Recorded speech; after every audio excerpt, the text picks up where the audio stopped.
Welcome and thank you for joining us on Kwtx News 10. I'm Taina Maya. And I'm Julie Hayes. For the next half hour, we're going to take you beyond the story of a program that we recently took to thousands of kids at area middle schools. We called it the Be Kind, Be Brave Tour, an effort to teach children the importance of being kind to one another and standing up to bullying. We had two young men that helped us tell this story who never met and never will. First was Rhett Hearing, a 15-year-old whose death sparked a movement to spread acts of kindness in Central Texas. It was called the Rhett Revolution. The other was a young man in Florida named Sawyer Rosenstein, whose life has forever been changed by a school bully, a story which almost seems unbelievable. More on those two coming up in just a bit. Taina, our tour lasted 3 days as we spread out across 4 counties in Central Texas. We spoke to nearly 20,000 kids. And it was only fitting that our tour started in the community of McGregor, where the Rhett Revolution all began. This was the scene at the high school auditorium where we held our first of 9 programs. You could have heard a pin drop here, as many of these kids were friends and family members of Rhett Hearing.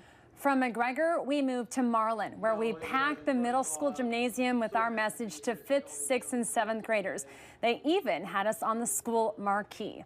And from there, our next morning, we started at La Vega Middle School. The students were so excited about our tour coming to them. They had large, multiple signs that greeted us, reminding everyone the importance of being kind. And from La Vega, we headed to Midway. This was the scene at the Performing Arts Center where we held 2 back-to-back programs in a jam-packed venue of kids, Taina, that were very eager to listen.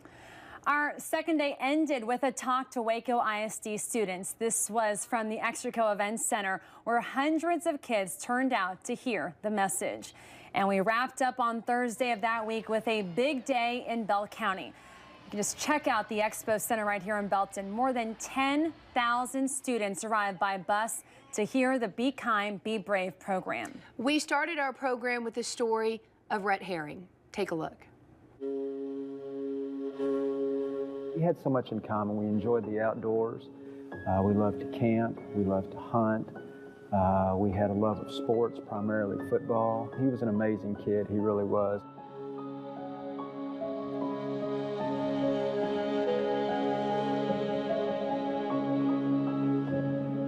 Maybe the person who sat alone at the cafeteria table at lunch, or maybe the kid who out on the playground was playing by themselves. And again, it wasn't as if Rhett saw that person and said, oh, I need to go do something. I need to make them feel it. It's like, oh, that's a person that I want to go play with. That's a person I want to go spend some time with and sit and have lunch with.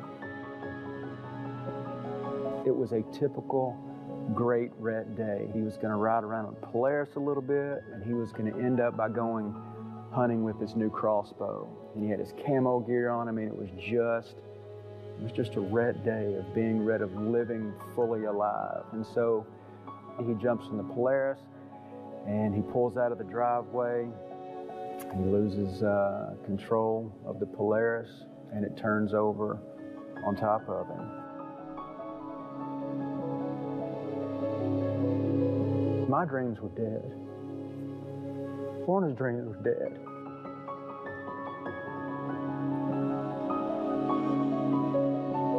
There was this idea that Rhett loved big and he was a kind kid.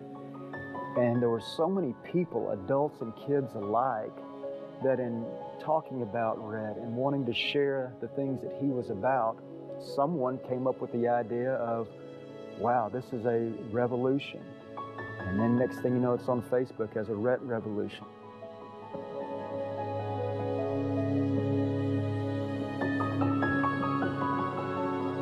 And it was designed to help people, to give back kindness, love, encouragement, just to take care of people. And it became the revolution locally to help people, to assist. And in that revolution, it became about not only love, but actually acts of service, whether it was for the elderly, for the community, for the city.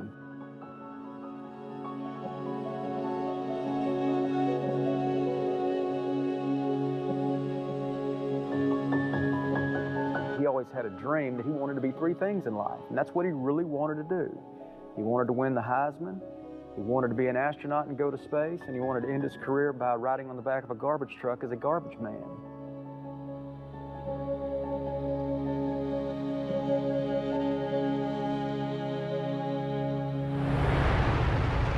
can't send Rhett as an astronaut, we can at least put his sticker on a SpaceX rocket and send him to space. What was so amazing is that you could feel it. You could feel the rumble inside of you. And then, of course, to know that Rhett's sticker was on the inside of it. I can dream again. I can do something big. I can be a part of something big again, maybe. Because what really matters is taking care of people. Acts of kindness, love, grace, mercy, help, and making it easy. Making it such that it doesn't have to be some exclusive event where you don't have to stand up and risk fearing have to fight someone to do. You just do it because that's part of who we are, part of what we've become.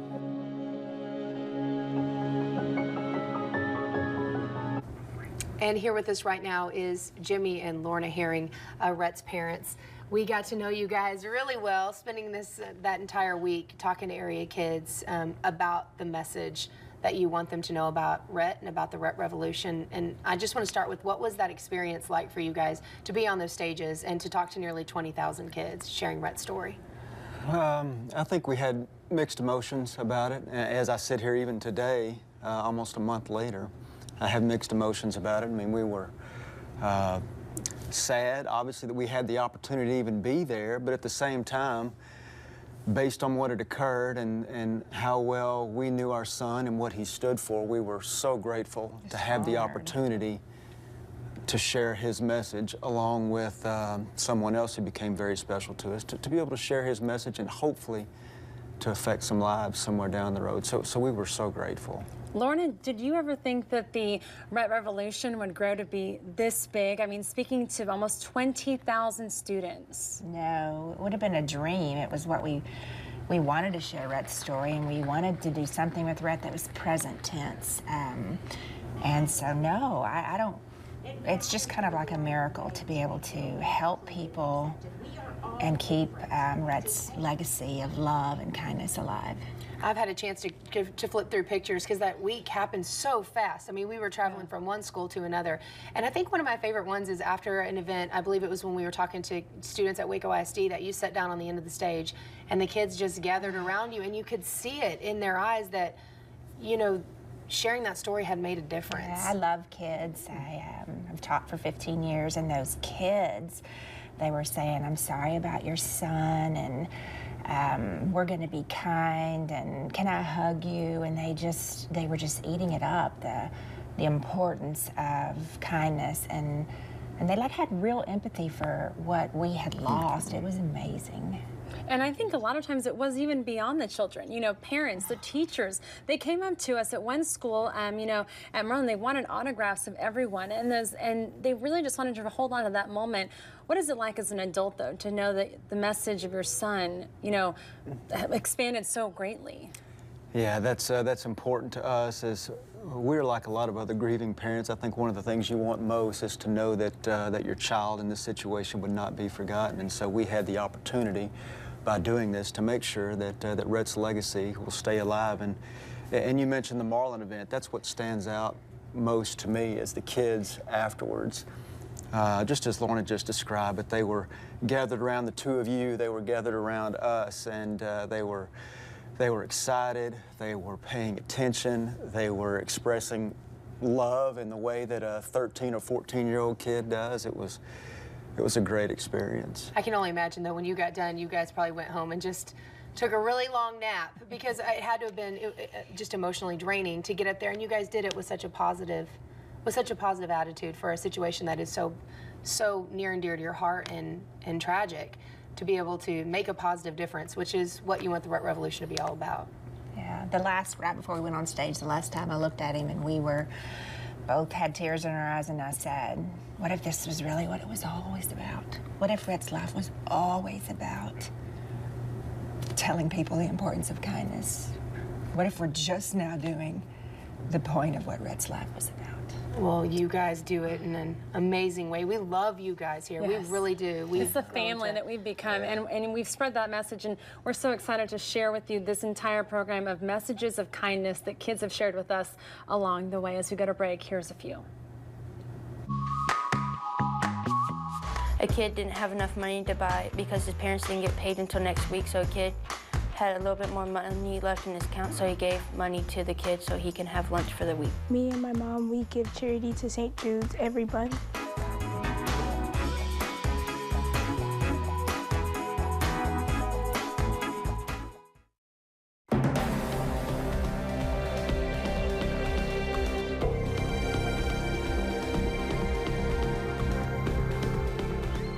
Welcome back to Beyond the Story. We've been talking about Rhett Hearing, a 15-year-old who died 2 years ago and whose death started a movement to just be nicer to one another.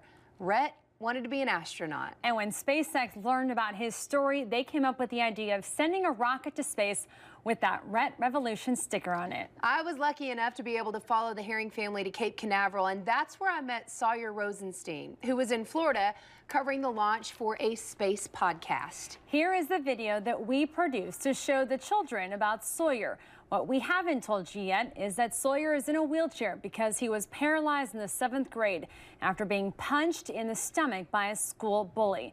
It's also something we didn't tell the kids until after they watched this. My name is Sawyer Rosenstein. I get to cover rocket launches, talk to astronauts, and be up close with history. Most people just see rockets on TV. I get to go so close you can almost touch them and then see them head to the heavens. 10, 9. I host an internet radio show and podcast called Talking Space.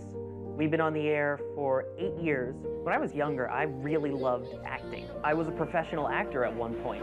I did commercials for AOL, Campbell's Soup, Kay Jewelers, you name it, I did it, either voiceover or on camera or singing jingles. I loved it. 8, 7. 6th or 7th grade can be tough as is. Add in the fact that you're going out and now you're on TV and people see you as kind of a celebrity. People didn't really like me as much for that as I thought they would.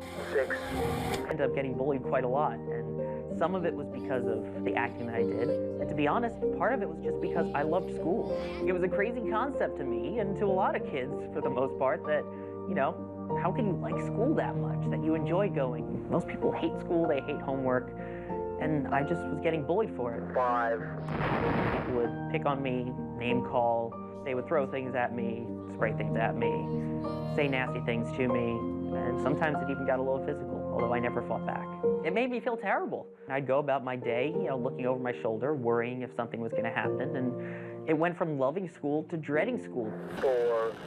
The day was May 16th, 2006. Normal day, went to gym class. There was one kid who was a known bully, and he had bullied me in the past before. Something was with him that day. I don't know what it was, but he was a little more aggravated or whatever. And so I went into the locker room after gym class was over, and I went to start getting changed out of my gym clothes. I turn around, and all of a sudden, wham! There was a fist in my stomach. Sucker punch. Didn't expect it at all, couldn't brace for it or anything. Brought me down to my knees. 3.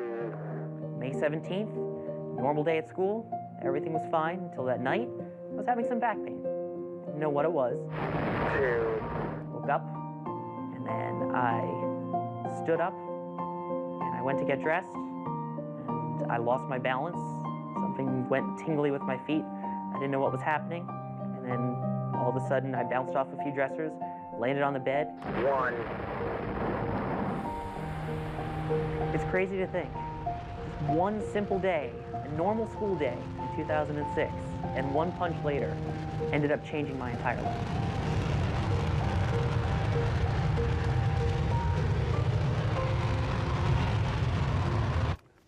Sawyer flew to Central Texas when he heard what we were doing, and he is joining us now live from our sister station in Florida. So Sawyer, first of all, we're so glad that you're here with us. We are thankful for the friendship that we now have with you.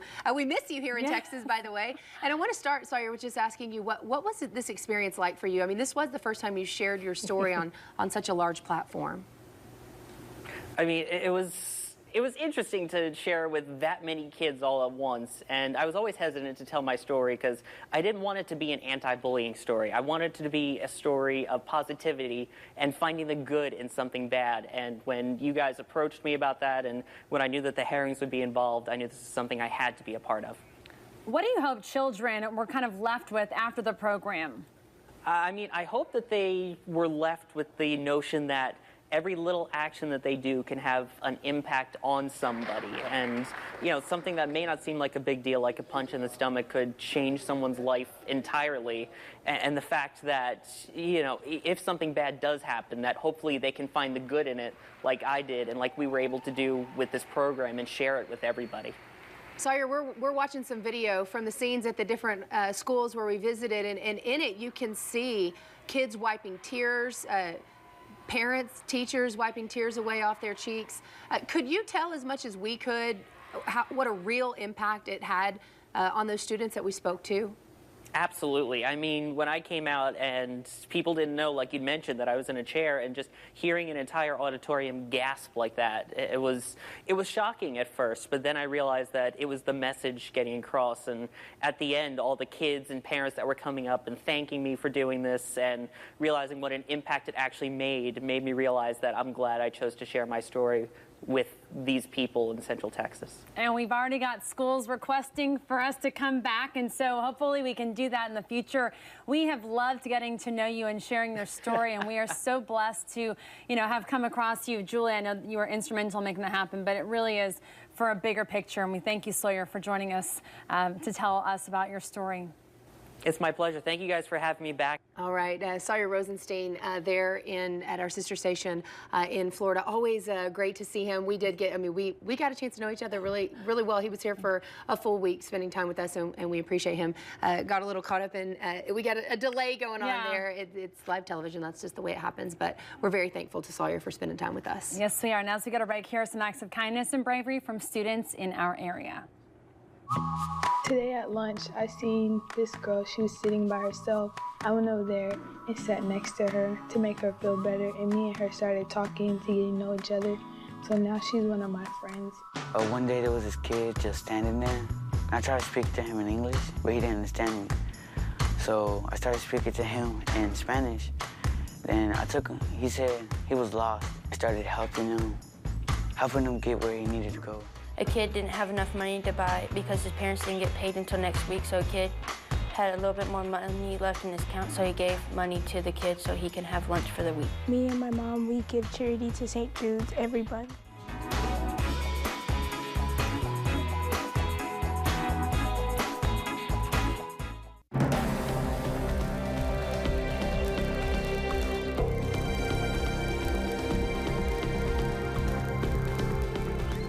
We continue our Beyond the Story about the Be Kind, Be Brave school tour. Our program was especially touching to the staff and the students at Midway Middle School and Marlin Junior Academy. We have invited Ken McClellan from Midway Middle School and Tylissa Frazier from Marlin Junior Academy to share with us what it's been like since we left. And I know, Ken, we kind of spoke earlier, but tell people, immediately after the program finished, what happened in your band hall?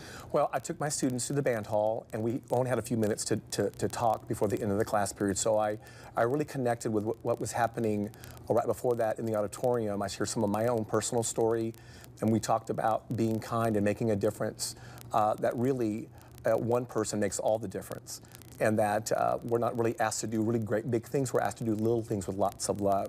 So we talked with the students, and as we went throughout the week, I was seeing students be more kind, be more helpful. We continued to discuss how to be kind and what can we do to make a difference. They're just the little bitty things. Seeing somebody in the cafeteria that was sitting by themselves, just say, how's your day going, what you're doing, just a smile. Those things make all the difference in the world for our students. And Tylissa, what about in Marlin? Well, in Marlin, it really reached them. They got emotional afterwards, and we talked about it afterwards. And even during our lunch groups, we talked about being kind and acts of kindness. And one of our groups, they wanted to call themselves the Kind Men. You'll hear them down the hallway saying, "Be kind, be brave, guys. Be kind, be brave." I love it. That gives me chills. just hearing you say that. It really had an impact. We have a kind box as well, so we're encouraging them to do acts of kindness, and we're giving them recognition for being kind and being brave. And we want to continue that conversation. I think it's important to say why this program stuck out from others in the past that you may have had at your school. That's a great question. We've been to a lot of these, been teaching for a long time. And for me, not just the personal connection, but watching the video segments and then seeing the actual people come on stage. The segment with Sawyer, where you hear some of his story, but you don't know the aftermath. And then when he came on stage in a wheelchair, there was a gasp in the audience, and you get the realization of what one unkind moment can change everyone's life. And then we heard the story about what happened to the bully and how it horribly changed his life. And so that was very impactful to me. And I know the rest of the audience, I was watching our students, and they were all engaged. They were very quiet. They were really focused. Along with watching the other Rhett story, I connected with that personally. So it was very emotional. Lots of tears. Just lots of those moments in our auditorium. It was for us too. Even telling the story over and over again, it was hard. Yeah, and Tylissa, it seemed like your kids accepted the message in the same way. Yes, they did. I mean, it's something tangible. No one really thinks about what could happen. So I think it's inspiring them to think about it before they act. Thank you guys so much. As we told you, the kids, we don't want this message to stop here or at the end of this special. We want to hear about what you're doing to spread acts of kindness and to stand up for those who can't stand up for themselves. It is so important that you send us your pictures, videos, and stories to Be Kind, Be Brave at kwtx.com. And on behalf of our entire KWTX News 10 team, thank you so much for joining us. She was telling me that this girl was talking about her and posting bad things about her. I went and told the person that was picking on her, like, why can't you be a bigger person and not act childish? They stopped messing with her. Now we're really best friends.